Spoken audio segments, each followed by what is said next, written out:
En esta oportunidad vamos a hablar acerca de morteros. En vista de que se trata de un tema muy amplio, vamos a hacer un apretado resumen de los aspectos más importantes y vamos a recomendar a quienes quieran profundizar en esta temática acudir a nosotros para obtener más información acerca de los proyectos de investigación que hemos hecho en el instituto, algunos artículos que hemos escrito en nuestra revista y también acerca de algunos videos que circulan en internet. Se puede decir que el mortero es uno de los materiales de construcción más antiguos utilizados por el hombre. Tenemos evidencias de su utilización en las pirámides de Egipto hace casi 5.000 años, en la muralla china, en Babilonia y posteriormente también por parte del Imperio Romano, por parte de los griegos, etcétera, etcétera. Prácticamente todas las importantes civilizaciones han utilizado este material. Los primeros morteros obviamente no eran morteros de cemento, se hicieron a base de aglomerantes aéreos como la arcilla, la cal, el yeso, y el mortero de cemento es mucho más reciente, como lo hemos expuesto cuando tratábamos ese capítulo. En principio podemos definir el mortero como un material que está compuesto por uno o más aglomerantes, por un árido fino y agua. Eventualmente se pueden también utilizar aditivos con diferentes finalidades para hacer morteros especiales. Se puede decir de una manera general que la tecnología del mortero está menos desarrollada que la tecnología del hormigón, y esto no solamente aquí en nuestro medio, sino también a nivel internacional. Se ha dedicado mucho más estudio, mucha más investigación al hormigón por tratarse de un material eminentemente estructural, en tanto que el mortero, que tiene una utilidad un poco más doméstica, se podría decir, no ha sido objeto de tanta atención. En nuestro país, la mayor parte de las pocas investigaciones que se han hecho en morteros se han realizado en el área de materiales del Instituto de Ensayos de Materiales de la UNOSA. En el caso de las viviendas unifamiliares, por ejemplo, la proporción de mortero puede ser igual o mayor que la proporción de hormigón, y entonces esto hace que su conocimiento y su utilización adquiera mayor importancia. Hay diversos usos para los morteros, por ejemplo, el mortero puede utilizarse en tabiquería como mortero de junta, en revoques, revestimientos enlucidos, como mortero de revestimiento para colocación de pisos y de baldosas como mortero de pega, etcétera, etcétera. En principio se suele menospreciar un poco la importancia de este interesante material, y esto hace que su dosificación, su trabajabilidad y otros aspectos técnicos relacionados con él queden en manos de albañiles y no de profesionales competentes que no le dan a este material la importancia que tiene en realidad. Esto hace que se desperdicien recursos, por ejemplo, haciendo mezclas con mayor contenido de cemento del que es necesario, o dando lugar al desconocimiento de las propiedades que pueda tener el mortero que se está elaborando en la realidad, ¿no? Entonces se recomienda poner atención a este material y hacer que un estudio concienzudo de sus propiedades nos permita manejarlo de una manera más razonable y racional en la construcción. Aparte de los morteros que hemos mencionado, que los vamos a profundizar en el estudio en esta oportunidad, existen muchos otros morteros con diversas aplicaciones, por ejemplo el grouting como mortero para revestimiento de taludes, para paredes de túneles, etcétera, etcétera.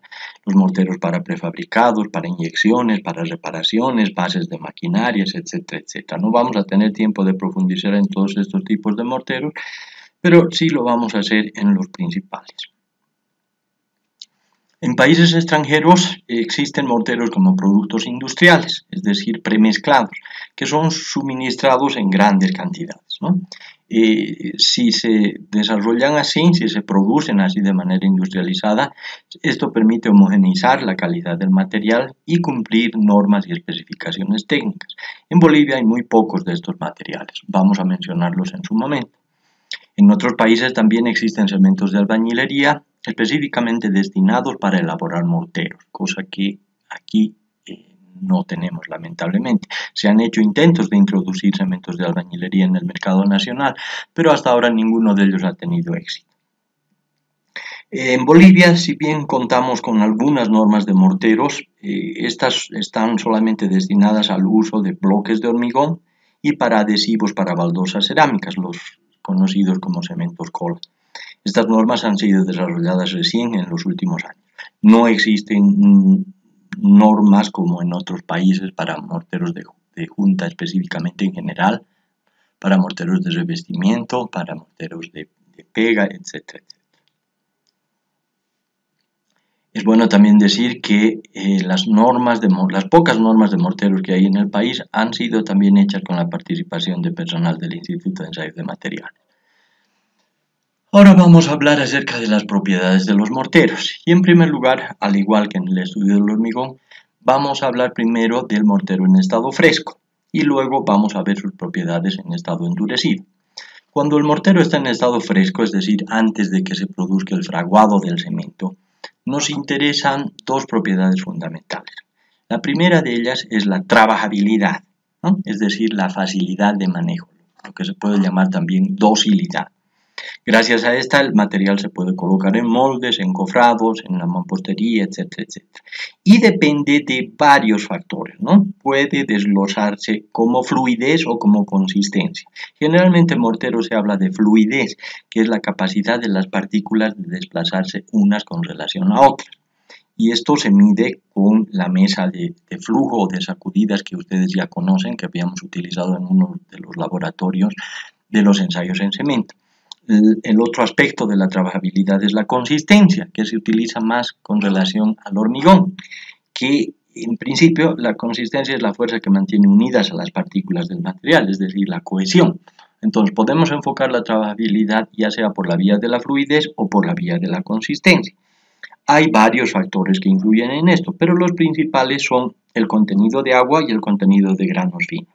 Y si ustedes ven la pequeña tabla que hemos puesto en la diapositiva, van a ver que la fluidez aumenta con el aumento del contenido de agua y disminuye con el aumento de granos finos, en tanto que la consistencia disminuye con el aumento del contenido de agua y aumenta con el incremento de granos finos. La trabajabilidad se puede medir por diferentes vías. La forma más común de hacerlo en laboratorio, en principio, porque este no es un aparato que se utiliza en obra, es con la mesa de flujo o también llamada mesa de sacudidas. Este ensayo está normado en las normas ASTM C 1437 y también en la C109, que es una norma conocida por nosotros cuando hacíamos el ensayo de resistencia a compresión del cemento. Esto consiste en colocar una torta de mortero preparado sobre una superficie plana que después es sometida a una serie de caídas, a 25 caídas en el transcurso de 15 segundos, y luego se mide el diámetro de la torta que se expande. Entonces, como ustedes saben, se busca una fluidez determinada, que en realidad para el caso que habíamos visto era de 110 más menos 5, y entonces se obtiene un mortero que se considera trabajable, ¿no? Un mortero más seco, que haya producido una expansión menor de la torta, requerirá más agua para aumentar su trabajabilidad. Y un mortero muy fluido, que haya obtenido una fluidez mayor a la indicada, requerirá un menor contenido de agua para obtener trabajabilidad. Otra forma de determinar la trabajabilidad, decíamos, es por la vía de la consistencia. La consistencia, que es la fuerza que mantiene unidas a las partículas de un material, puede ser evaluada con el llamado cono de Abrams, que es un aparato que se utiliza más para hormigones, pero que puede también ser utilizado en morteros. Y en este caso lo que se hace es medir el asentamiento en el cono de Abrams. Y consiste en llenar un molde troncocónico metálico que tiene unas agarraderas, como pueden ver en la figura que se muestra. Se llena ese molde en 3 capas. Estas capas son debidamente apisonadas con una varilla y luego se enrasa la parte superior del molde troncocónico y se retira este molde metálico. Y entonces se mide el asentamiento que tiene la torta así formada del material y se expresa el resultado en centímetros de asentamiento. Es decir, a mayor asentamiento se tiene menor consistencia y por lo tanto menor trabajabilidad. Se estima que una consistencia de alrededor de 10 centímetros es adecuada como para una mezcla trabajable, ¿no? Pero como les decía, este método se utiliza mucho más en hormigones que en morteros. Una tercera forma de evaluar la trabajabilidad es con la fluidez del cono de Marsh, es decir, se mide con esto la trabajabilidad de lechadas, es decir, mezclas de cemento con agua o de morteros muy fluidos. En algunos casos, por ejemplo, para inyecciones, para rellenos de elementos de mampostería se requiere morteros muy fluidos, ¿no? Y en ese caso se utiliza este cono de Marsh. Esto consiste en un cono que tiene unas medidas para almacenar una cantidad exacta de material, y luego el cono se abre en su parte inferior y se deja fluir la mezcla a través de un dispositivo tipo embudo que luego se recibe en un recipiente especial. Entonces, en este caso, la fluidez se mide por una cantidad de segundos. Hay fluideces de 12 segundos, de 15 segundos, etc. Que es el tiempo que tarda el material en una determinada cantidad de material, que está muy bien precisada, es la cantidad de segundos que tarda esa cantidad de material en salir a través del cono. Una segunda propiedad que nos interesa cuando estudiamos el material en estado fresco es la retentividad. Esta propiedad es ya conocida por nosotros, hemos hablado de ello cuando hablábamos del cemento, y veíamos que es la capacidad que tiene el material para evitar la exudación. Hemos visto que cuando se coloca una mezcla, ya sea de mortero o de hormigón, en un encofrado o en un molde o en una hilada de ladrillos, por ejemplo, entonces inmediatamente se produce un proceso de segregación que hace que los materiales más pesados vayan hacia abajo y que el material más liviano suba hacia arriba. Como bien sabemos todos, el material más liviano es el agua, y entonces ese proceso de ascensión del agua que conocemos como exudación o sangrado es perjudicial y por tanto debe evaluarse la retentividad del material para ver cuánto se opone a este proceso de ascenso del agua. En los morteros de junta, por ejemplo, los morteros que se utilizan para realizar tabiques y muros, el agua colocada en las hiladas de la mampostería, que pueden ser ladrillos, pueden ser piedras, pueden ser bloques de hormigón, que se acumula en la superficie superior de ese material colocado, esa agua va a aumentar la relación agua-cemento justo en esa zona, que va a ser la que después va a recibir la nueva hilada de mampuestos, o sea, de ladrillos o de bloques o de piedra. Y entonces justamente en esa parte tan sensible donde tiene que haber buena adherencia vamos a tener una mayor proporción de agua, una mayor relación agua-cemento. Entonces esto obviamente va a influir en la adherencia que tiene que haber entre el mortero y el material de mampostería, ¿no? En el caso de los morteros de revestimiento, en vista de que hay una gran proporción de material que tiene superficie expuesta, esto puede ocasionar severos problemas porque esa aparición del agua en la superficie, digamos, va a dar lugar a una contracción, a un resquebrajamiento y una fisuración del material. Para contrarrestar los efectos perniciosos de la exudación, se tiene que aumentar la retentividad, como ya lo hemos explicado también en un capítulo anterior, y esto se puede hacer por diferentes vías. Una forma de hacerlo es aumentar la proporción de granos finos, con lo que estaríamos aumentando la consistencia del material, como hemos indicado cuando evaluábamos la trabajabilidad. Otra opción es incrementar el tiempo de amasado, de manera que el agua impregne mejor todas las partículas y tenga mayor dificultad para salir. Y otra es la de utilizar aditivos incorporadores de aire, para que las pequeñas burbujas de aire introducidas intencionalmente en la mezcla funcionen como un freno al ascenso y a la aparición del agua, ¿no? Entonces este último tema ya lo habíamos visto también cuando hablábamos del capítulo del cemento. Y en cuanto a la retentividad, esta se puede evaluar por diferentes vías, hay varios métodos. El método más común es el indicado en la norma ASTM C 1506, que consiste en un aparato como el que pueden ver ustedes en la figura, que se utiliza de manera complementaria a la mesa de flujo. Entonces lo que se hace es evaluar la fluidez en la mesa de flujo de un mortero, ¿no?, antes y después de la aplicación de una succión de aire con el aparato que ustedes pueden ver aquí en la diapositiva. Este aparato lo que hace es lo siguiente: se coloca el mortero en este tamiz, ¿no? Previamente se pone ahí un filtro y en ese tamiz, que es un círculo con huecos, se coloca el mortero, se enrasa bien y ese mortero se pone después aquí en la parte superior de este pequeño marco de madera, y entonces con esta tripita se procede a succionar el agua del mortero mediante una bomba y la medición de esta fuerza de succión con este manómetro. Entonces esa succión que se produce en el mortero hace que el agua caiga y se acumule aquí. Y entonces, una vez que se ha procedido a un periodo dado de succión del agua, se retira el mortero y se vuelve a hacer el ensayo de fluidez. Entonces, de esta manera se ve cuánta fluidez pierde el mortero después de este procedimiento. Es decir, se expresa el resultado como una proporción, un porcentaje de fluidez remanente, si quieren ustedes, después de haber aplicado ese procedimiento. Esa es la forma normalizada de la ASTM para determinar la retentividad.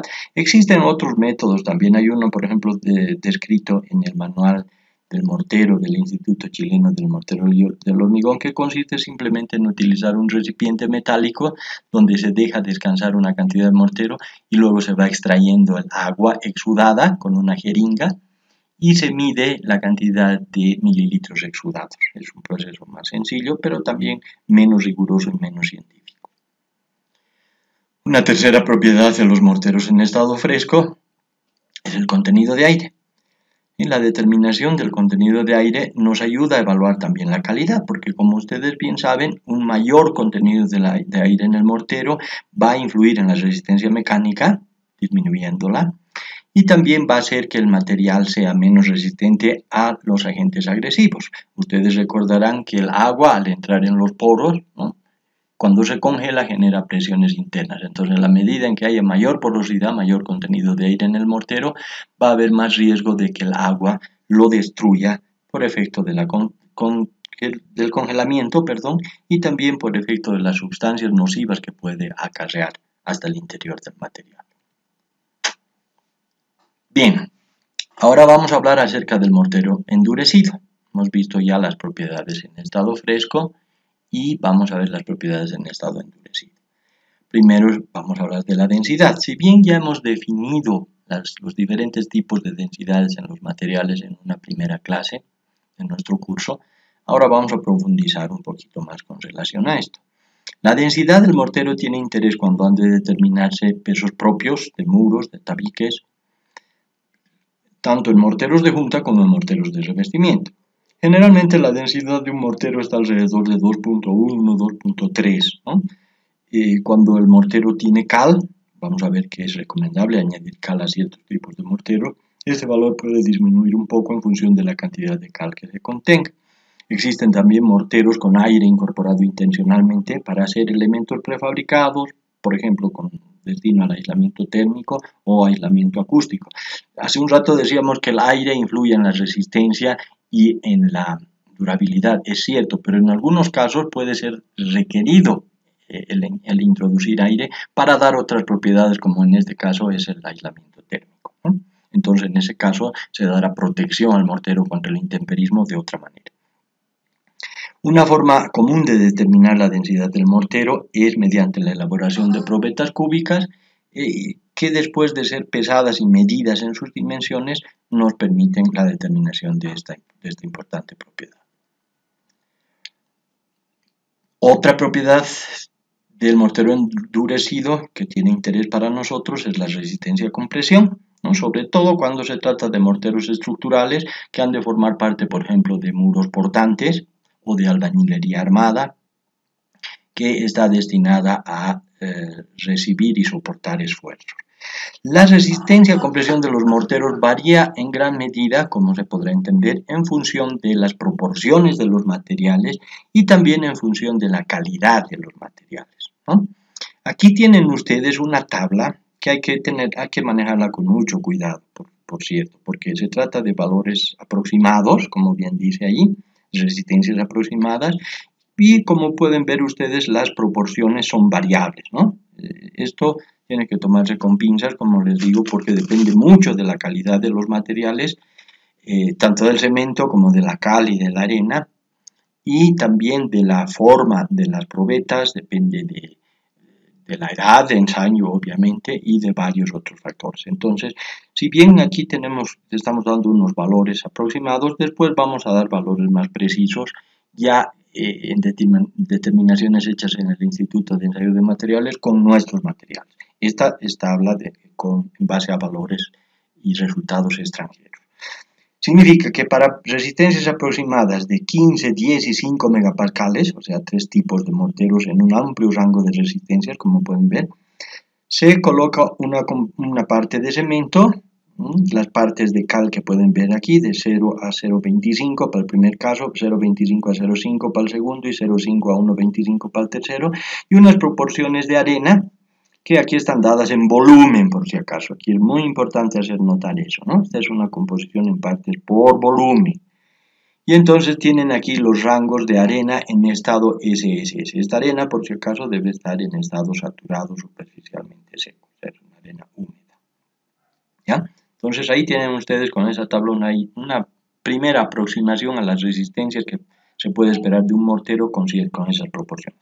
Esto, como digo, repito, puede variar grandemente en función de la calidad del cemento, la resistencia del cemento y también la calidad, la limpieza y otras propiedades de la arena que hemos visto en una clase anterior. También pueden ser de interés la resistencia a tracción y la resistencia a flexión. Habíamos visto que el ascenso y la pérdida de agua puede producir contracciones y fisuración, y esta fisuración se va a producir en la medida en que los esfuerzos producidos por la pérdida de agua superen la resistencia a tracción del mortero, ¿no? Entonces esa resistencia se puede medir con unas briquetas tipo hueso, como pueden ver ustedes aquí en esta figura o en esta fotografía en la parte superior, y en ese caso entonces se utiliza la norma STMS 307 para determinar la resistencia a tracción, que dicho sea de paso es mucho menor que la resistencia a compresión, ¿no? Podemos tener así en la mente que más o menos 1/10 de la resistencia a compresión es lo que se puede esperar como de resistencia a tracción en un mortero determinado. También en algunos casos la norma europea para el control de calidad del cemento, por ejemplo, acude a la resistencia a flexión del mortero, ¿no? Esto puede tener interés en algunos casos de elementos prefabricados, por ejemplo, para pavimentación o para otros usos específicos. Pero en general lo que más se determina es la resistencia a compresión en morteros estructurales. Otra propiedad del material endurecido es la estabilidad dimensional. Como hemos adelantado ya antes, ¿no? Hay factores como la presencia de cal libre o de óxidos de magnesio libre que pueden dar lugar a procesos expansivos. Me refiero a contenidos de cal y de magnesio libres en el cemento, ¿no? Si este cemento es después mezclado y forma parte del mortero, pueden tener lugar reacciones expansivas no deseadas, por cierto, que pueden ocasionar fisuración. Entonces, en la medida en que un mortero es más o menos propenso a esta fisuración, a resistir estas contracciones y expansiones, se habla de su estabilidad dimensional. Entonces, pueden haber morteros más o menos estables en sus dimensiones. Esto tiene que ver con las arenas, los contenidos de arenas, los contenidos de cal, las contracciones a las que pueda dar lugar la evaporación del agua, etcétera, etcétera. Cuando la pérdida de agua se produce en el estado fresco, se suele llamar retracción plástica. Y cuando la pérdida de agua se produce en el estado endurecido, que es el que estamos estudiando ahora, se llama retracción hidráulica. Otros procesos que pueden generar inestabilidades dimensionales son los procesos de dilatación térmica, ¿no? Como ustedes saben, la presencia de calor, el aumento de temperatura genera aumentos de volumen en los materiales y esto se traduce en tensiones al interior de los mismos que pueden ocasionar también fisuración. Si dos materiales con diferentes coeficientes de dilatación térmica están interactuando uno al lado del otro, como es en el caso de un contrapiso y una baldosa de revestimiento, por ejemplo, entonces estos movimientos por la dilatación térmica pueden dar lugar al desprendimiento de esas baldosas o a su fisuración. Una otra propiedad muy importante del mortero endurecido, que es actual tanto en los morteros de junta como en los morteros de pega y de revestimiento, es la adherencia, ¿no? La adherencia a otras superficies, ladrillos, piedras, bloques de hormigón, etc., debe ser en muchos casos evaluada, ¿no? Y entonces depende esta propiedad de la composición del mortero, de la rugosidad del paramento donde se va a aplicar el mortero, de su capacidad de succión, de su humedad, del procedimiento utilizado para la colocación, las condiciones de curado, etcétera, etcétera, ¿no? Los componentes del mortero influyen también.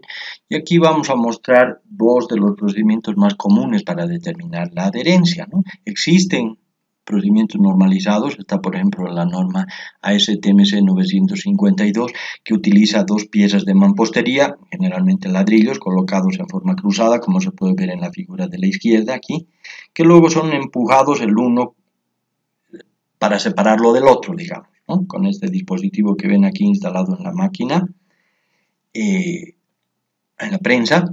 Entonces se retira, se separa el ladrillo inferior del ladrillo superior y habiendo conocido el área de contacto que había entre los dos, se divide la fuerza obtenida entre esa área y se obtiene la adherencia en megapascales. Otro ensayo también normalizado es el de la STMC 1583, que es el ensayo conocido como pull-off, que se utiliza con un equipito que se llama Bond Tester, este equipo que ven ustedes aquí con un manómetro. Y este procedimiento consiste en la elaboración de unas pastillas en el mortero. Como ven aquí tenemos un ladrillo que ha sido recubierto por un mortero y antes de que el mortero fragúe se ha penetrado con un tubo plástico, se han hecho unas marcas circulares, ¿no? hasta el fondo del mortero hasta alcanzar el ladrillo, para luego colocar unas piezas metálicas, ¿no? circulares que tienen un orificio con rosca, de manera que se pueda acoplar a esa rosca el equipo que ven ustedes aquí y de esa manera se puede aplicar la fuerza de tracción directamente sobre la pastilla metálica y por ende sobre el mortero. Esta pastilla metálica está pegada al mortero con una resina epóxica. Entonces de esta manera se procede a evaluar la adherencia, por un ensayo de tracción directa. Vamos a hablar un poco más de esto. Podemos decir de manera general que el orden de magnitud de la adherencia de los morteros está alrededor de 0,2 megapascales, ¿no? 0,1, 0,2 megapascales. Si se quiere un mortero muy adherente, se puede, por ejemplo, aumentar un poco la proporción de cada, ¿no? Otra propiedad del mortero en estado endurecido es la permeabilidad, relacionada con la capilaridad, como hemos puesto aquí. La permeabilidad tiene importancia sobre todo en los morteros de revestimiento porque tiene la función de impedir el paso del agua a través del mortero que luego puede afectar a los elementos de mampostería. Entonces conviene que los morteros sean impermeables y de esta manera se puede tomar algunas medidas para aumentar esa impermeabilidad de protección al muro que estamos queriendo proteger. Se puede, por ejemplo, aumentar la dosis de cemento, se puede usar áridos con granulometrías continuas y contenido adecuado de finos, usar cal, usar aditivos y emplear también técnicas constructivas adecuadas en cuanto al amasado, la colocación y el curado de los morteros. Aquí ustedes pueden ver una probeta.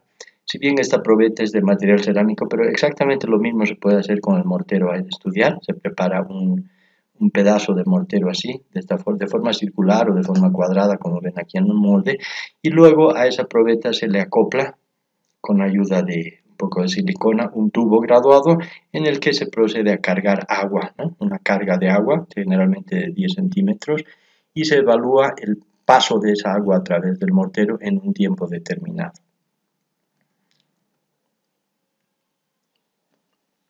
Ya hablando de otra propiedad, como es la durabilidad en los morteros, vamos a dividir esta durabilidad en cuanto a la resistencia a los ataques de agentes físicos y agentes químicos.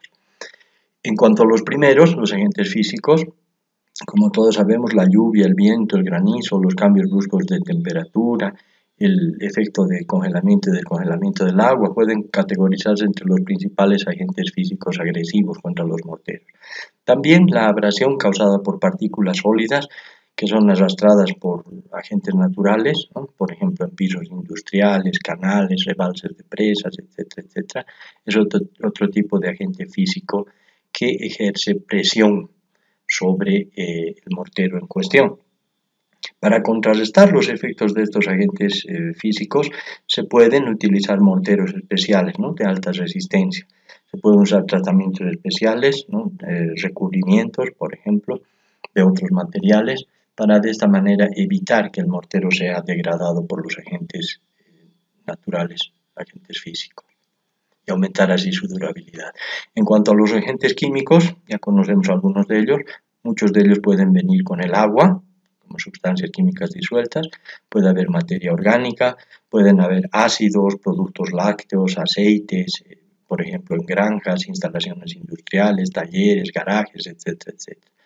Las sales solubles que pueden haber tanto en los áridos del mortero o pueden venir también con el agua, son otro tipo de agentes químicos agresivos que pueden ocasionar, por ejemplo, fluorescencias en las superficies y si bien no afectan a la estructura misma, pero sí afean el aspecto del mortero si este va a ser visto, ¿no? Y los sulfatos también son otros ejemplos de agentes químicos que pueden ser nocivos para la durabilidad del mortero, porque como hemos visto, estos atacan a los cementos que tienen altos contenidos de aluminato tricálcico que no ha reaccionado, ¿no? Muchos de estos aspectos pueden ser evitados, por ejemplo, protegiendo al mortero a la exposición con el agua, evitando que el agua contenga materias orgánicas, y en el caso de los ácidos, productos lácteos, aceites, etcétera, es muchas veces recomendable o bien utilizar aditivos impermeabilizantes o bien dar protección con otros tipos de materiales en la superficie. En cuanto a las sales solubles, se puede evitar su acción nociva asegurándose de que no estén presentes en los agregados o en el agua que se va a utilizar para hacer las mezclas. Vamos a hablar ahora un poco acerca de la dosificación de morteros. Somos conscientes de que este es un tema bastante amplio, ¿no? Aquí simplemente vamos a dar unas indicaciones y vamos a referirnos sobre todo al laboratorio de resistencia a compresión del cemento que hemos hecho en una ocasión anterior y ahí dimos un pequeño ejemplo de una dosificación. Ustedes tienen en el texto de la materia este ejemplo que yo les estoy mostrando aquí, donde se hace una dosificación en peso partiendo del volumen total que queremos conseguir, el volumen total de mortero, y en ese volumen están incluidos los volúmenes de cemento, de cal, en este caso como un aglomerante adicional, la proporción de arena en volumen también y el agua, ¿no? Entonces, aquí tenemos ya un ejemplo numérico donde podemos ver que hemos introducido ciertos valores, 2.87 para la densidad del cemento, por ejemplo, 2.3 para la densidad de la cal, 2.65 para la densidad de la arena y 1 para la densidad del agua. En cuanto a las proporciones, aquí tenemos un mortero que va a tener por cada unidad de cemento en peso 0.25 de cal, 3.5 de arena, pero fíjense que ese 3.5, ese 3.5 es el valor de arena y 0.67 de agua, pero este 0.67 de agua está referido a la suma de los materiales aglomerantes, es decir, aquí tenemos la relación agua-aglomerante. En un ejemplo anterior habíamos visto la relación agua-cemento, pero en este caso, como los aglomerantes son el cemento y la cal, tenemos una proporción mayor de aglomerantes, es decir, 1 aquí y 0.25 aquí. 1.25 es la proporción de aglomerante y la relación agua-aglomerante sería 0.67. Si introducimos valores aquí para el peso del cemento, esta ecuación nos da el valor del peso del cemento en función de los 1000 litros que vamos a conseguir aquí para el total del mortero elaborado, y tenemos aquí los valores obtenidos de la ecuación para las distintas proporciones de cal, de arena y de agua. Y entonces inclusive tenemos en este pequeño ejemplo una corrección por humedad. Si la arena tuviera, por ejemplo, un 5% de humedad y una absorción de 1,5, entonces tendríamos que corregir de esta manera las cantidades, de manera que la cantidad de arena aumenta y la cantidad de agua se reduce, porque con la arena está introduciéndose una cantidad determinada de agua, ¿no? Luego tenemos en esta parte inferior de la diapositiva una transformación de la dosificación obtenida en peso para conseguirla en volumen utilizando los pesos unitarios o densidades de conjunto de los materiales. Aquí estamos asumiendo un peso unitario del cemento de 0,93, un peso unitario de la cal de 0,57 y un peso unitario de la arena de 1.650 kilos por decímetro cúbico. Entonces, al tomar el peso del cemento y dividir entre el peso unitario, tenemos la cantidad en litros de cemento que hay que poner, lo mismo para el caso de la arena y para el caso de la cal, ¿no? Se debe hacer notar, como está aquí en negrillas, que en vista de la gran incertidumbre que encierran los valores de estos pesos unitarios de los materiales, es mejor evitar hacer dosificaciones en volumen y es mejor utilizarlas en peso. Vamos a hablar ahora de los morteros de junta. Entre las aplicaciones de los morteros podemos mencionar varias, ¿no? Hemos indicado algunas en una diapositiva anterior y ahora vamos a profundizar un poquito más en algunos de estos tipos de morteros que son los más importantes. Los morteros de junta son aquellos que se utilizan para unir, ¿no?, piezas de mampostería, que pueden ser ladrillos, bloques de hormigón, piedras, inclusive adobes, en cuyo caso se utilizará otro tipo de morteros, como vamos a ver más adelante. Entonces, además de adherir a los elementos de albañilería, estos morteros tienen que compensar las diferencias de dimensiones que puedan haber entre las unidades y lograr impermeabilidad del conjunto, ¿no?, es decir, del muro ya terminado. En algunos casos, la resistencia a compresión es de interés cuando se ha de tratar de muros portantes, es decir, muros que soporten cargas, y en este caso sí tendrán los morteros que tener una resistencia a compresión adecuada al tipo de esfuerzos que van a sostener, al tipo de muro que se va a construir, ¿no? Y para los morteros de junta existe una norma especial, es la STM 144, que describe los requisitos para los agregados. Ya habíamos hablado un poco acerca de esta norma y algunas de sus especificaciones en el capítulo anterior referido a agregados. En estado fresco, el mortero debe cumplir condiciones de trabajabilidad, generalmente de 100 a 110 en la mesa de flujo o de 10 a 15 en el cono de Abraham, si es que se utiliza este dispositivo. Pero en la práctica una forma común de evaluar la trabajabilidad en la obra es utilizar un badilejo y cargarlo con mortero. Este badilejo debe mantener el mortero apegado a su superficie sin deslizarse, casi en posición vertical durante un instante. Entonces, en este caso se considera que así en obra se ha evaluado ya la trabajabilidad adecuada para que se pueda colocar bien el mortero. En algún caso se debe evaluar también la capacidad de succión de las piezas de mampostería, puesto que si estas son demasiado absorbentes, entonces pueden afectar la adherencia con el mortero. Vamos a hablar mucho más de este tema cuando estemos abordando los materiales cerámicos. Los morteros de junta están regulados en una norma STM, no existe norma nacional. La norma STM es la C270 y esta norma especifica o describe mejor con mucho detalle 4 tipos de morteros. Vamos a describirlos a continuación y vamos a mostrar las tablas principales que tienen las especificaciones para estos 4 tipos de morteros. 4 tipos de morteros. El mortero más resistente es el tipo M, que es una mezcla de alta resistencia y alta durabilidad, que su uso es para mampostería reforzada, es decir, para muros de carga, ¿no es cierto?, y que han de sufrir además acciones severas de congelamiento y descongelamiento, que eventualmente pueden tener cargas horizontales por vientos, temblores, etc. Entonces, es un mortero estructural de alta resistencia. El mortero tipo S alcanza una muy buena resistencia a la adherencia, prácticamente la más alta resistencia a adherencia que se puede alcanzar. Su uso es para estructuras sujetas a cargas compresivas normales que necesitan resistencia a la adherencia, ¿no?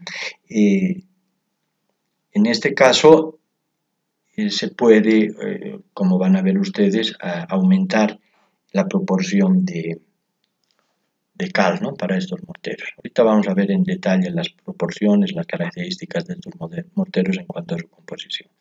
Luego viene el tipo N, que es un mortero de uso bastante general, que suele ser el más utilizado en estructuras de mampostería sobre el nivel del suelo. Es bueno para paredes interiores, divisiones. Es un mortero, se puede decir, de mediana resistencia, que presenta una muy buena combinación de resistencia, trabajabilidad y economía. Y luego se tiene por último el tipo O, que es un mortero de baja resistencia, contiene mucha cal. Se utiliza en paredes y divisiones sin carga y para revestimientos exteriores que no se congelen cuando haya humedad. Aquí tienen ustedes la tabla de la STMC 270 que da las especificaciones de los 4 tipos de morteros por propiedades. Es decir, aquí tenemos las resistencias de cada uno de los morteros. Pueden ver ustedes que las resistencias están en kilos por centímetro cuadrado y entre paréntesis por megapascal. O sea, un mortero tipo M resiste 17.2 megapascales, un mortero tipo S resiste 12.4, un mortero tipo N 5.2 y un mortero tipo O 2.4. ¿No? Luego están también especificaciones con relación a la retención de agua en porcentaje, con el ensayo de retentividad que hemos indicado, y los contenidos máximos del aire que están también especificados en un ensayo especial. Y aquí en la última columna pueden ver los contenidos de agregados en condición húmeda, ¿no? Con una humedad que oscila entre el 4 a 8%. Entonces, aquí pueden ver también en esta tabla morteros de cal y cemento y morteros con cementos de mampostería, que son los que no tenemos aquí, que habíamos indicado antes. Hay también otra tabla por proporciones. Si bien en esta primera tabla hemos visto las propiedades de los morteros M, S, N y O, a continuación vamos a ver las proporciones recomendadas por la STM para obtener esos morteros. Pueden ver aquí, por ejemplo, que para el caso del mortero tipo M, que contiene cal y cemento, por cada proporción de cemento se tiene una proporción de cal hidratada y una proporción de arena que está dada aquí. Fíjense, una cosa importante, estas proporciones están dadas en volumen, ¿no? Entonces, para cada tipo de mortero pueden ver ustedes aquí las proporciones de cemento, las proporciones de cal y la proporción de arena para la primera fila. La segunda fila se refiere a cementos de mampostería, ¿no? Entonces, en ese caso, es la cantidad de cemento de mampostería la que se menciona aquí en esta columna. Si bien estas especificaciones tienen mucho valor porque nos da una idea acerca de las proporciones de los diferentes tipos de morteros descritos en esta norma y las resistencias que se pueden esperar, en la práctica hay que manejar esto con mucho cuidado. Es bueno que ustedes sepan que en el Instituto de Ensayos de Materiales se han hecho investigaciones utilizando esta norma y estas indicaciones y se han obtenido resultados como los que vamos a ver a continuación. De hecho, los resultados que vamos a mostrar en la siguiente tabla son de un proyecto llamado Caracterización de morteros de junta con arenas Mallasa y Chacoma, de acuerdo a la especificación por proporciones de la STM 270. Entonces aquí vamos a mostrar una tabla que tiene valores de resistencia de morteros hechos con nuestros materiales, con un cemento local, concretamente el cemento Biacha, que siempre ha sido el más difundido en nuestro medio, y las arenas de Mallasa, que es una de las mejores que se puede encontrar en nuestro medio, y la arena de Chacoma, que es, digamos, una de las que brinda menor resistencia, una de las peores, digamos así, en forma vulgar. Entonces aquí pueden ver ustedes proporciones de material cementante, primero cemento, luego cal en la parte del medio y al último arena, ¿no? Estas tres proporciones que se indican son de cemento, cal y arena respectivamente. Y son dosificaciones en volumen tal como especifica la norma ASTM. Y aquí hemos hecho, como pueden ver ustedes, un total de 16 amasadas, ¿no?, con diferentes proporciones de cal y de arena para una de cemento en volumen. Y aquí tenemos la relación arena aglomerante y aquí las resistencias. Finalmente, en las últimas columnas de esta tabla podemos ver la clasificación por propiedades, o sea, lo que vendría a ser, si tomamos en cuenta las propiedades por cada mortero, y lo que vendría a ser por proporción. Es decir, las proporciones que se han puesto de acuerdo a la norma STM siguen esta última columna, pero los resultados de las resistencias, como pueden ver ustedes aquí, nos indican que esos morteros pertenecen a otra categorización si los clasificamos por propiedad. O sea, pónganse ustedes el caso de la fila número 4 aquí, de la masada número 4, con una de cemento, 0,25 de cal y 3,75 de arena en volumen. Entonces, ese, de acuerdo a sus proporciones, debería ser un mortero tipo M, ¿no? Por las proporciones. Pero en el resultado, los resultados estos de resistencia nos hacen clasificarlo como un mortero tipo M. Entonces, ¿qué quiere decir esto? Esto quiere decir que si nosotros seguimos las indicaciones de la norma STM por proporciones, no obtenemos un mortero del mismo tipo, sino que obtenemos un mortero con menor resistencia. ¿Cuál es la razón de esto? Eso es importante tener en cuenta, porque quiere decir que nosotros no podemos aplicar de manera acrítica las recomendaciones de la norma STM porque nuestros materiales son diferentes. Entonces aquí vamos a tratar de explicar un poco la razón de esto. Siguiendo con el ejemplo de la mezcla número 4 que habíamos mostrado aquí, vamos a ver que la resistencia esperada de este mortero tipo M era de 17.5, si no recuerdo mal, megapascales, ¿verdad? Pero en la práctica fíjense que con la arena Manyasa hemos obtenido 7.62 y con la arena Chacoma 6.3. ¿Por qué se obtiene una resistencia tan baja? Bien, la explicación está aquí. Esto es importante que lo tengan en consideración cuando tengan ustedes que hacer dosificaciones de mortero. Vamos a hacer una evaluación de esos resultados en función de los pesos unitarios de los materiales, porque fíjense que esas dosificaciones estaban en volumen. Cuando esas dosificaciones en volumen las transformamos a peso, ¿no? Entonces tenemos que usar los pesos unitarios, como ustedes ya han visto.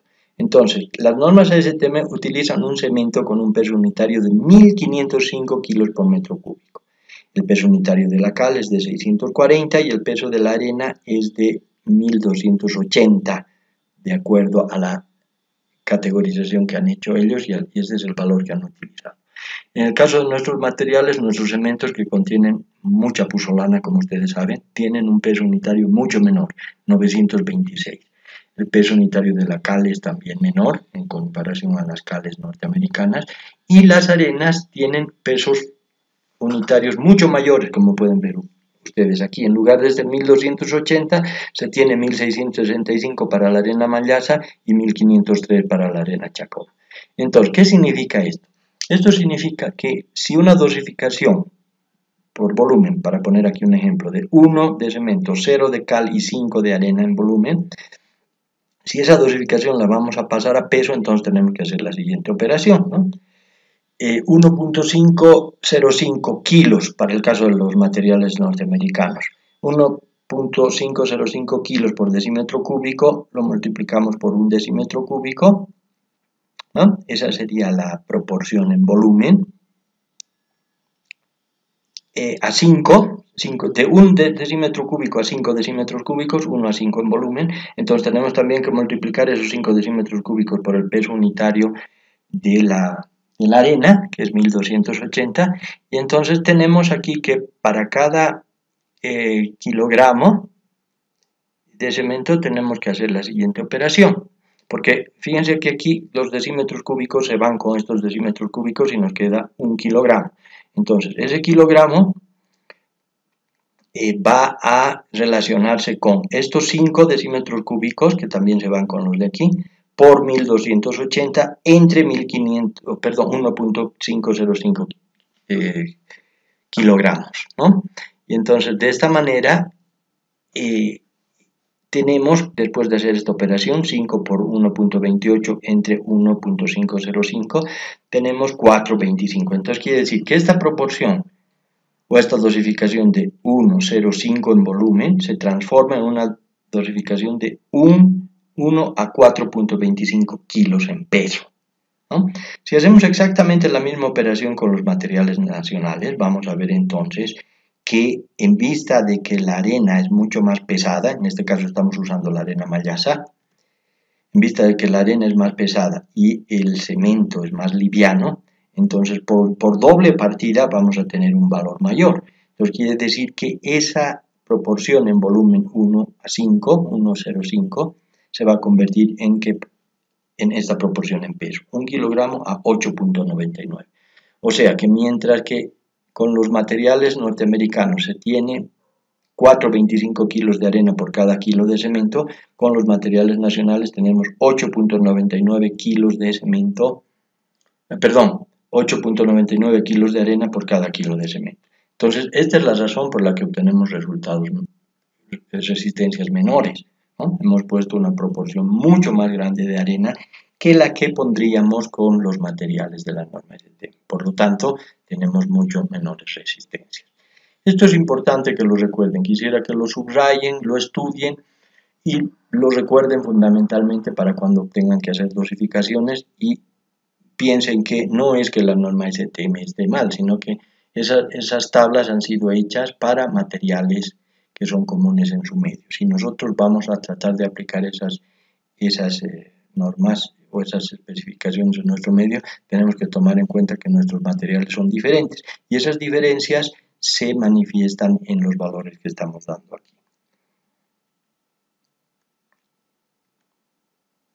Aquí a continuación vamos a mostrar un cuadro que muestra la resistencia esperada de un muro de mampostería en función de la resistencia del ladrillo y del mortero. Recuerden que estamos hablando todavía de morteros de junta y entonces esos morteros de junta con unos ladrillos determinados cuyas resistencias se muestran aquí, nos darían una resistencia esperada del muro que es la que se muestra aquí en este eje vertical, ¿no? Como pueden ver, se reduce mucho la resistencia del muro con relación a la resistencia del mortero que está aquí en el eje horizontal y con relación a la resistencia de los ladrillos. Esta tabla es tomada del libro Materiales de Construcción de Gerardo Mayor González y es por tanto con materiales europeos, ¿no? Aquí a continuación tenemos una tabla similar que ha sido obtenida con nuestros materiales, producto de una investigación que se realizó en el Instituto de Ensayo de Materiales, denominada Comportamiento Estructural a compresión y corte de mampostería simple de ladrillo del ingeniero Peter Zambrana Ávila. Entonces, como pueden ver ustedes, tenemos también tres líneas rectas aquí para tres tipos diferentes de ladrillo. En el primer caso es un ladrillo de 18 huecos en posición soga. En el segundo caso un ladrillo de 6 huecos en posición soga y en el tercer caso un ladrillo de 6 huecos en posición canto. Entonces, como pueden ver ustedes aquí, tenemos también la resistencia a compresión de 1, 2, 3, 4, 5 tipos de mortero y tenemos 3 tipos de ladrillos con diferentes resistencias, concretamente 36 megapascales, 6.5 y 6.3 respectivamente. Entonces pueden ver ustedes aquí la resistencia esperada del muro, que en este caso ha sido hecho en forma de un prisma de mortero con ladrillos, lo que viene a representar el muro, y tienen ustedes aquí valores nuestros para 3 diferentes tipos de ladrillos y para 5 diferentes tipos de morteros. Ahora vamos a hablar un poco acerca de los morteros de revestimiento, con el segundo gran tipo de morteros, digamos así.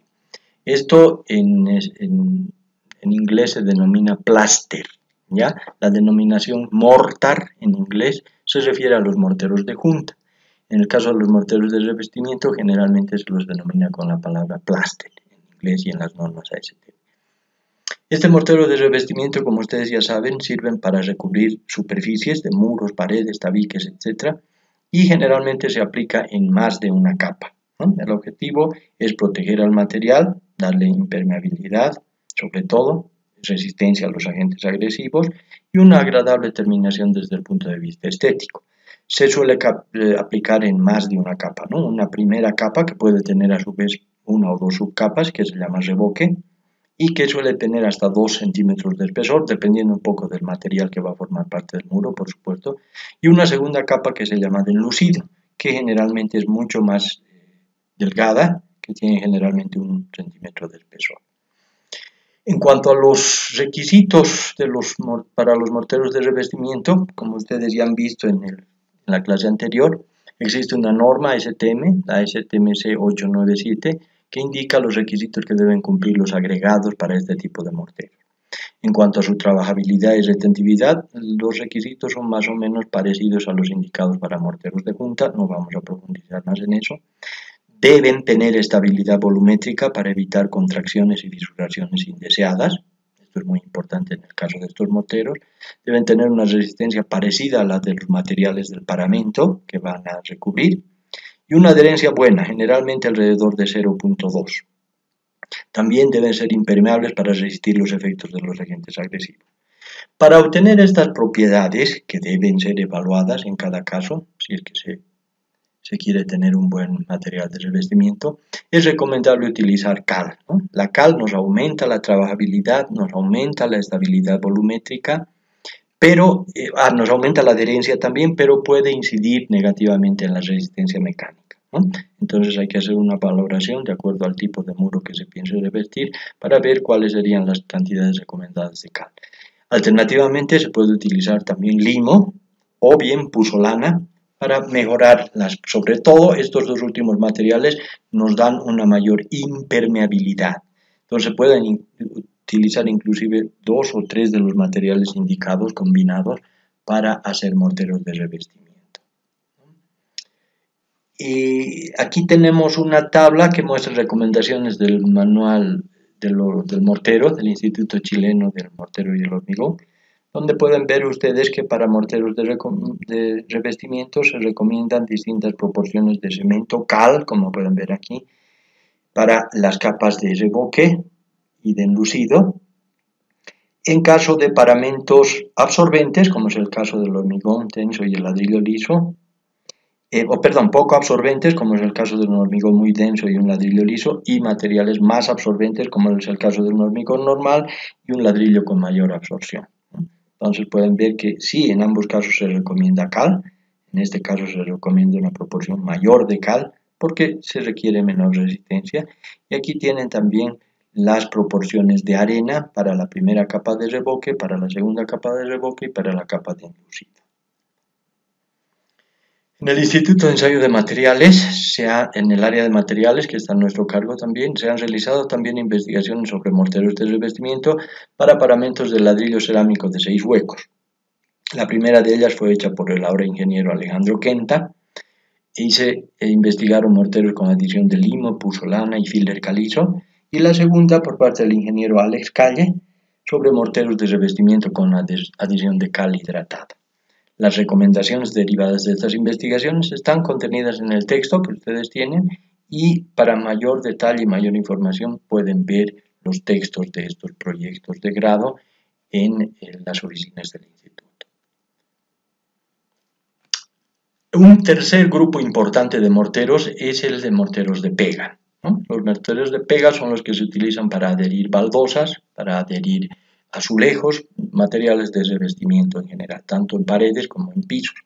No vamos a profundizar mucho el tratamiento de estos morteros de pega porque ya han sido prácticamente desplazados en la práctica por los cementos cola. Estos cementos cola son materiales muy difundidos en nuestro medio y vamos a hablar de ellos en un capítulo más adelante y por eso vamos a dejar esto de momento así.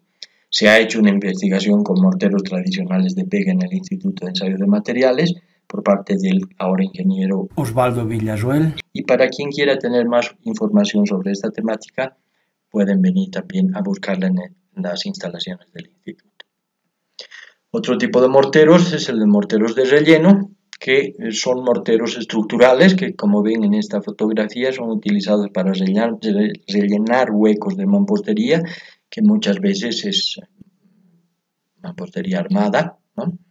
Y entonces generalmente este tipo de morteros tienen unos requisitos muy bien definidos, ¿no? Requisitos de resistencia y requisitos de fluidez, sobre todo. Como pueden ver ustedes aquí en la fotografía, se trata de un mortero bastante fluido que está siendo introducido en el hueco y para eso tiene que tener un grado de fluidez bastante grande, ¿no? Para cada caso, estos morteros tienen que ser estudiados, obviamente, en cuanto a todas sus propiedades. Y obviamente la resistencia a compresión de estos morteros debe estar también en función de la resistencia de la albañilería que se quiere elaborar con ellos.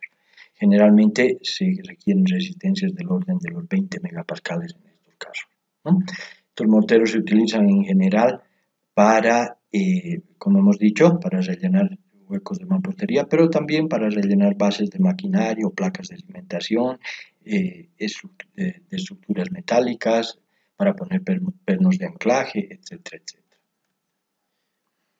Luego tenemos los morteros proyectados o gunitados, esto es lo que habíamos llamado grouting al principio de nuestra exposición, que se coloca mediante el disparo a presión, un chorro continuo de material que ha sido previamente mezclado en un dispositivo especial y que se disparan, digamos, sobre la superficie que se va a recubrir. Estos tienen una diversidad de aplicaciones, se utilizan en taludes, se utilizan en paredes de túneles, se pueden también utilizar, como en este caso, en muros, ¿no? Muros de contención. Pueden ser utilizados para reparaciones de cangrejeras, bóvedas, canales, cáscaras, etc. No vamos a profundizar más el tratamiento de estos morteros porque ya son considerados morteros especiales. Finalmente vamos a terminar este capítulo hablando del tema del reacondicionamiento.